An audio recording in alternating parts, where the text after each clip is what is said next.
প্রচুর জুলুম, মানে দুর্বল পাইলেই জুলুম করতে চাচ্ছি আমরা।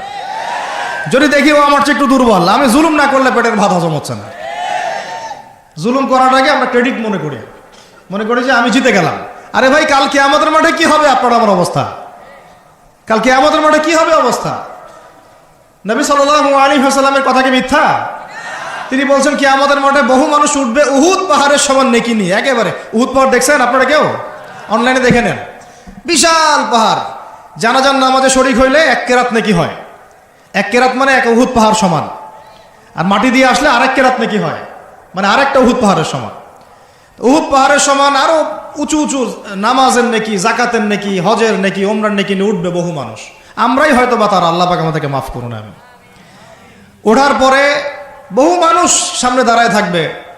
কাউকে গালি দিছে, কাউকে অন্যায়ভাবে মারছে, কাউকে রিমান্ডে নিয়ে একেবারে পেদানি দিছে, নির্দোষ ছিল। কারো নামে মিথ্যা মামলা দিছে, কারো নামে অপবাদ ছড়াইছে। বেচারা ভালো ছিল, সৎ ছিল, অপবাদ ছড়াই দিছে। কারো নামে ধরেন যে কারো গীবত করছে, কারো টাকা নিয়ে টাকা দেয় নাই, হ্যাঁ, কারো জমি আত্মসাৎ করে খাইছে, ভূমিদস্যু ছিল। মানে মানুষের সাথে জড়িত পাপ ছিল। কি ছিল? অন্যের সাথে জড়িত, মানে অন্যের হক নষ্ট করছে আর কি, অন্যের। এখন আল্লাহ পাক বলবেন যে তোমার এই ঋণ এখন শোধ করো। ওই দিন তো ঋণ শোধ করার কোনো বুদ্ধি আছে? বুদ্ধি নেই। এখন কি পদ্ধতি? ফেরেশতাদেরকে বলা হবে এই ব্যক্তির আমলনামায় যে নেকিগুলো আছে, ওই নামাজের নেকি, রোজার নেকি, হজের নেকি, জাকাতের নেকি, এইগুলা দিয়ে ওদের আমলনামা ভর্তি করো, যারা পাওনাদার দ্বারায় আছে। ভর্তি করতে করতে করতে করতে এক সময় দেখা যাবে এই ব্যক্তির আমলনামা ফাঁকা হয়ে যাবে। তখন কি হবে? ফেরেশতাদেরকে বলা হবে ওই যে যারা ভুক্তভোগী, ওদের আমলনামা থেকে গোনাহ নিয়ে এই ব্যক্তির আমলনামায় ঢালো, নাউজুবিল্লাহ। এরপরে ওই ব্যক্তিগুলো দেখা যাবে জান্নাতে চলে গেছে, মাজলুম ছিল পৃথিবীতে, ওই দিন সফল হয়ে গেছে, জান্নাতে চলে গেছে। এবারটা দুনিয়া জালেম ছিল, এই জাহান্নামে চলে গেছে, নাউজুবিল্লাহ।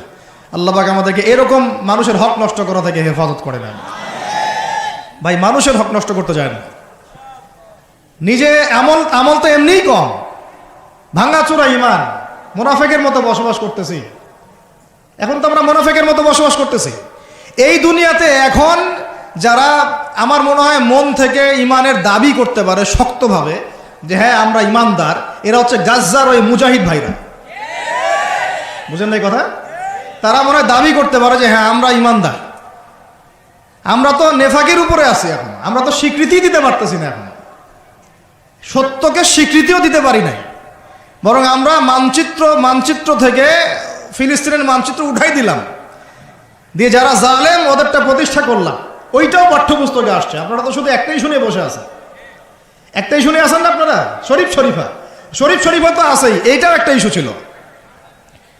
আল্লাহ পাক আমাদেরকে চোখ খুলুন, আল্লাহ পাক আমাদের চোখ খোলার তৌফিক দান করেন। আর ভাই, বাইরের চোখ তো সবারই খোলা, ভিতরের চোখটা খোলার তৌফিক দান করেন। আমি অনেক ভিতরে চলে আসছি, বুঝাইতে চাচ্ছিলাম যে এই বিশ্বে এখন আল্লাহ পাককে সার্বভৌম ক্ষমতার অধিকারী মানা হচ্ছে না। এটা হচ্ছে বৈশ্বিক শিরক।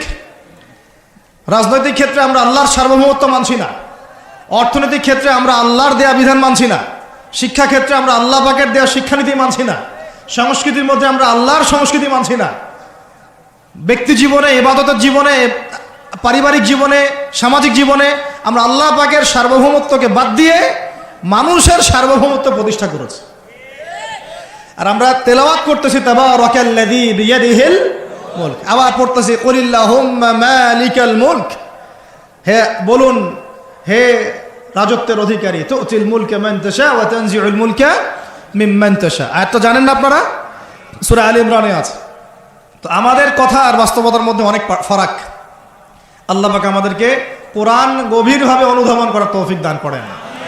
খালি তেলাওয়াত করলেই হবে না ভাই, এর অর্থটা জানতে হবে। অর্থ না জানলে পরে তেলাওয়াত করলে নেকি হবে না, এটা বলি নাই। আমি বলেছি শুধু তেলাওয়াত করলেই পুরো হক আদায় হয় না, শুধু তেলাওয়াত করলেই পুরো হক আদায় হয় না, 100 বার হয় না।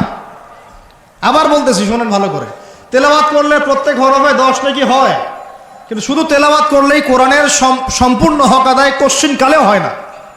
এই যে অর্থগুলো না জানলে আপনি কিভাবে বাস্তবায়ন করবেন, বুঝবেন কিভাবে, কি বলেছেন আল্লাহ পাক কোরআনে, এই যে একটা আয়াত নিয়ে এতগুলো কথা বললাম, আপনারা এখন চোখ খুললো যে সারা বিশ্বে আল্লাহর সার্বভৌমত্ব সভরেন্টি নাই। এখন আমরা মানুষ একটা প্রতিষ্ঠা করেছি কিছু কিছু জায়গায়, ইল্লা মাশাআল্লাহ, কিছু কিছু জায়গায় আমরা মেনে নিয়েছি যে আল্লাহ পাকই সার্বভৌমত্ব ক্ষমতার অধিকারী। এখন তো এটা মানুষের হাতে উঠাই দিয়েছেন। আল্লাহ পাক আমাদেরকে পাঠাইছেন দুনিয়াতে তার খলিফা হিসেবে। কি হিসেবে? তো আল্লাহর খলিফার কাজ কি? শয়তানের দাসত্ব করবে না আল্লাহর? বলেন, আল্লাহর খলিফার বৈশিষ্ট্য কি, ফাংশন কি? সে কি শয়তানের দাসত্ব করবে না আল্লাহর? সে কি আল্লাহর বিধান মানবে না শয়তানের? সে কি আল্লাহর সার্বভৌমত্ব মানবে না শয়তানের? তাহলে আমরা আল্লাহ পাকের কয়টা বিধান বাস্তবায়ন করতে পারছি? একজন আমাকে খুব কড়া ভাষায় বলছিলেন একদিন যে আপনি প্রথম ব্যক্তি মনে হয় বলেছেন ঢাকা হচ্ছে দ্য সিটি অফ আখিরুজ্জামান। আপনি চোখে দেখেন না ঢাকা শহরে এত এত মসজিদ আছে? বললাম যে এইটা আপনার চেয়ে আগে আমি দেখছি ঢাকা শহরে এতগুলো মসজিদ আছে। আমার কাছে হিসেব করা আছে কয়টা মসজিদ ঢাকায় আছে। তাহলে আপনি বললেন যে এটা সিটি অফ আখিরুজ্জামান। বললাম ঢাকা শহরে এতগুলো যে মসজিদ আছে কত বছর থেকে আছে? বলছে 50, 60, 70 বছর থেকে। তো বললো 70 বছরে কোরআনের আপনি একটা বিধান বাস্তবায়ন করতে পারছেন ঢাকায়? বলেন, পারছেন? ঢাকা শহরে কি চোরের হাত কাটা হয়? ঢাকা শহরে কি ওই যে জেনার শাস্তি দেওয়া হয়? মদ পান করলে 40 লাঠি দেওয়া হয়? ব্যভিচার করলে রজম দেয়া হয়? সমকামিতা করলে রজম দেয়া হয়? ধর্ষণ করলে প্রকাশ্যে মৃত্যুদণ্ড দেয়া হয়? মসজিদ দিয়ে কি করবেন আপনি এখন বলেন? এতগুলো মসজিদ দিয়ে কি করবে? মসজিদে আমরা নামাজ পড়ি, ব্যক্তিগত ইবাদত।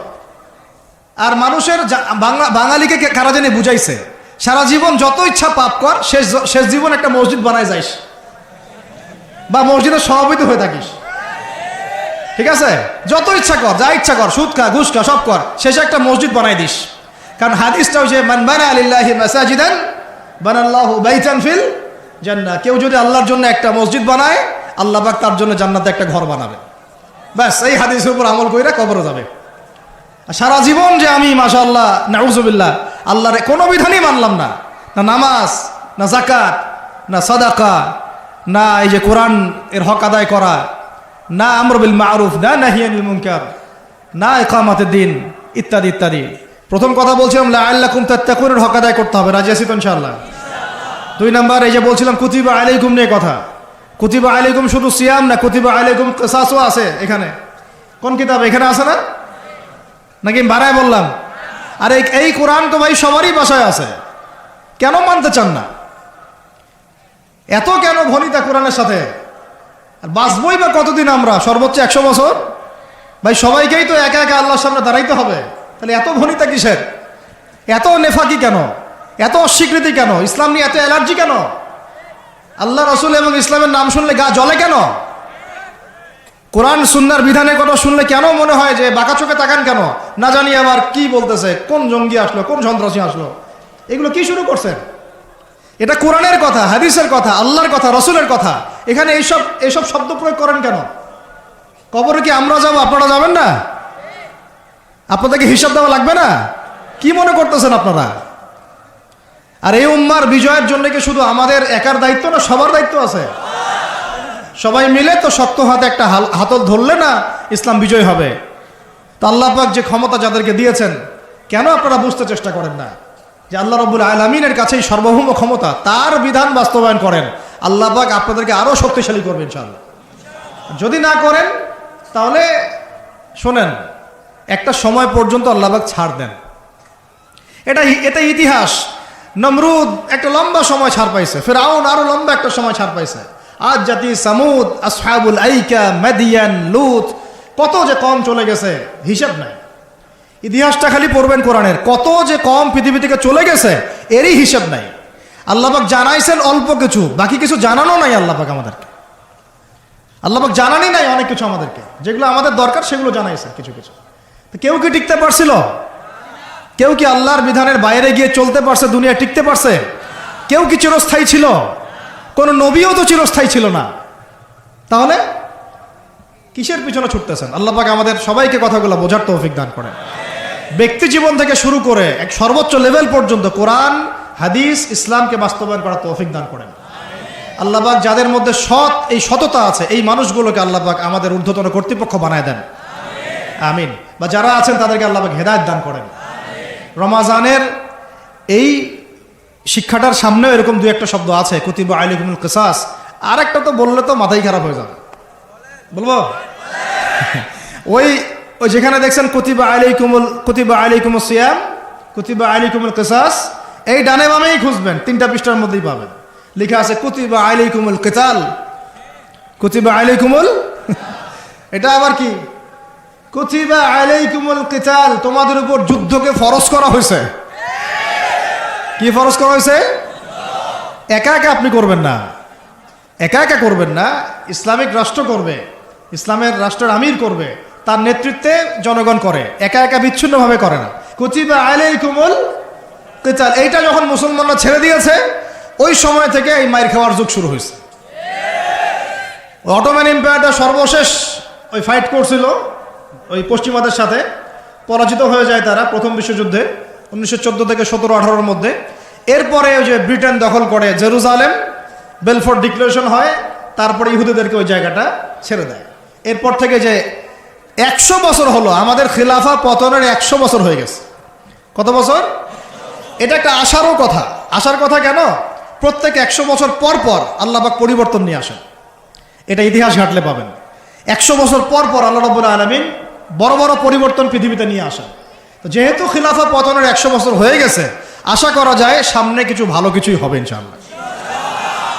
ওই অটোম্যানদেরকে 1917 সালে 14 থেকে 17-র মধ্যে পরাজিত করে বাইতুল মুকাদ্দাস, যেখানে দেখতেছেন অক্টোবর থেকে এই পর্যন্ত মনে হয় 40,000 ছাড়াই গেছে, প্রাণহানি ছাড়া যায় নাই। বেশিরভাগই নারী আর শিশু, বেশিরভাগই কি? নবী সাল্লাল্লাহু আলাইহি ওয়াসাল্লাম তার জীবদ্দশায় মনে হয় 97টা থেকে 98টা যুদ্ধ করেছেন। কয়টা? এটা তো জানেন না।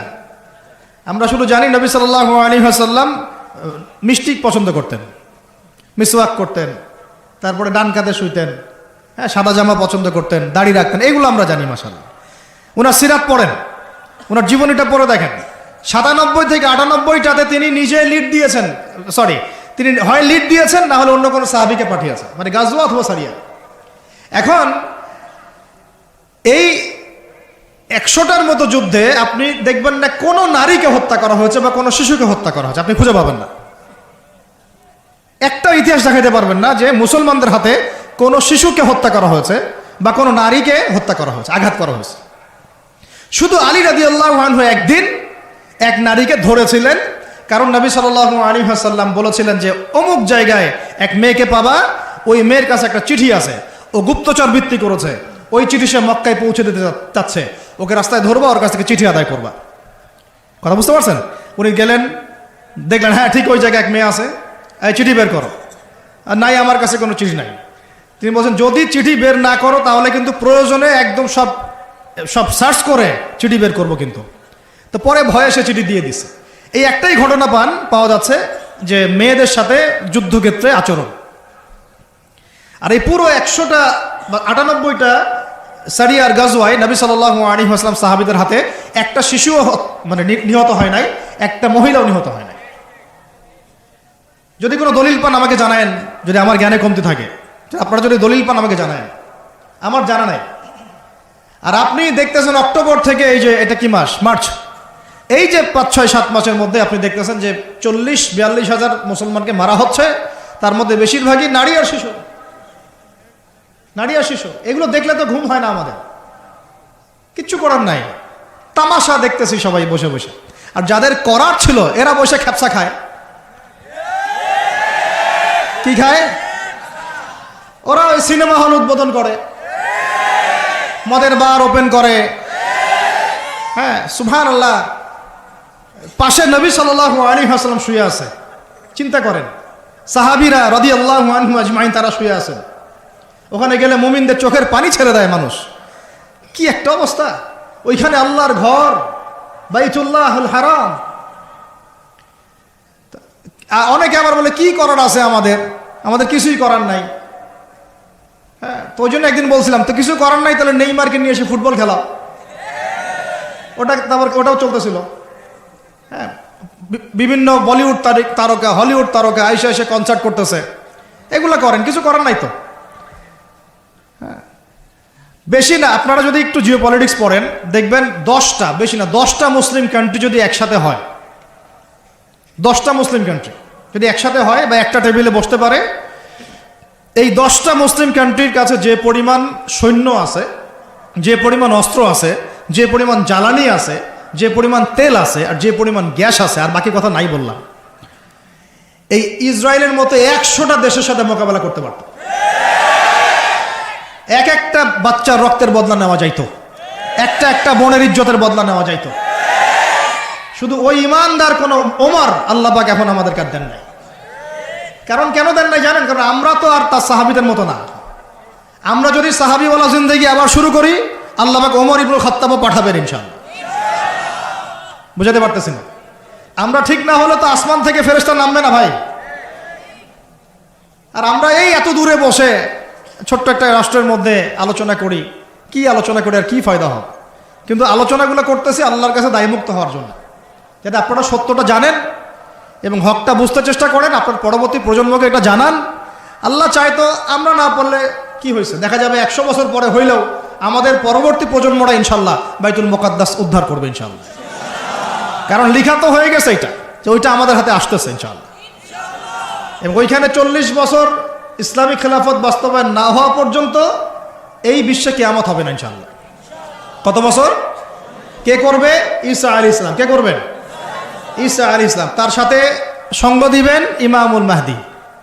এটা হবে সামনে। এখন ওইটা যখন হবে, ওই 40 বছর ইসলামী খেলাফত, তখন তাবারাকাল্লাযী বিয়াদিহিল মুলক, ওই আল্লাহ পাকের যে মুলক, আল্লাহ পাকের সার্বভৌমত্ব, আল্লাহ পাকের সরভেন্টি, আল্লাহ পাকের রাজত্ব, ওইটা সারা বিশ্বে প্রতিষ্ঠা হবে ইনশাআল্লাহ। এখন ওইটা নাই। এখন কি আছে? এখন মুলক হচ্ছে জাতিসংঘের, সবকিছু ওদের হাতে। আর এগুলো গঠনই করা হয়েছিল মুসলমানদের স্বার্থ দমন করে পশ্চিমাদের স্বার্থ উন্নয়নের জন্য। একেবারে খোলামেলা কথা বললাম। এখন পর্যন্ত ওদের ভিশন এবং এজেন্ডা এইটাই। পৃথিবীর কোনো জায়গায় মুসলমানের স্বার্থ তারা সর্বোচ্চ অগ্রাধিকার দিবে না, বরং আমাদেরকে দাস বানানোর জন্য এটা তৈরি করছে ওরা। আর আমরা এখন সেই দাসত্বের মধ্যে চলে আসছি। কেউ কিছু বলেও না, কেউ কিছু করে, সবাই মেনে নিয়েছি। আর কেন